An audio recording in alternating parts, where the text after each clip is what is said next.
Africa in Business on Channel Africa.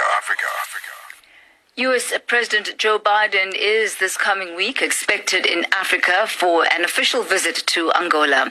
The U.S. president's visit is premised on his country's continued relations as well as support for the African continent. But what do African states benefit from this tour? Channel Africa's correspondent in Zambia, Arthur Davies Sikopo, filed this report.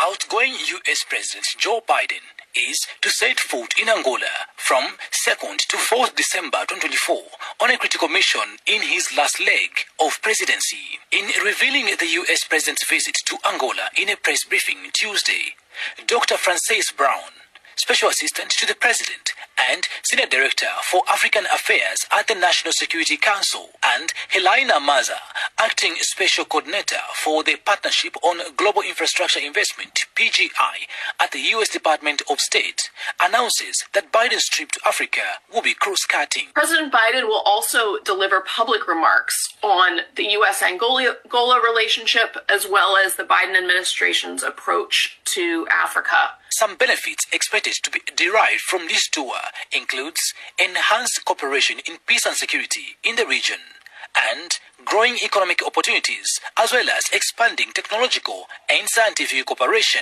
The rail is really just a piece of this. So I think you will see during the visit a real highlight of amazing work that's happened across all the other sectors, including the $2.5 billion of investment and support that XM has provided, mostly in Angola to date, but we hope will continue to spread across the three countries on the largest clean energy investment. Majorly, the two U.S. officials mentioned the LOBITO Corridor Rail project that the U.S. is heavily supporting, which connects Angola, Zambia, and the Democratic Republic of Congo, as well as other countries, via the port of Lobito in Angola. The rail project is said to be used to transport minerals and other commodities, especially after Zambia and the DRC signed agreements with the U.S.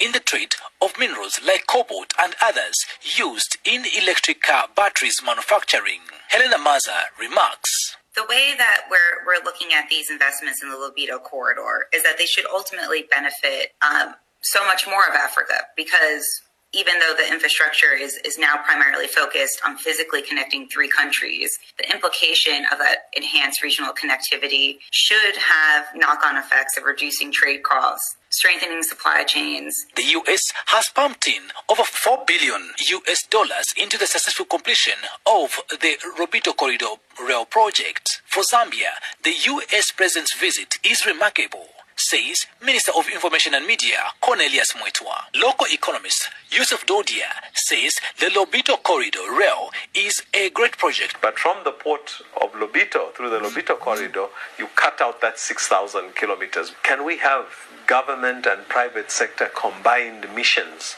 to visit these countries, to be able to see where the opportunities are, so that as the idea of the Lobito Corridor is being implemented into tangible infrastructure, we already begin to see opportunities that we can exploit. And advisor to President Hakainde Hichilema of Zambia, Professor Oliver Sasa, says the Lobito Corridor Rail project is one that will transform the country and the region.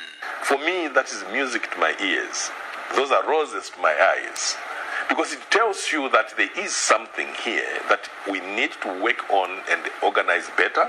We need to see more Kasumbalesas so that we actually cross the border and increase intra-regional and intra-country trade.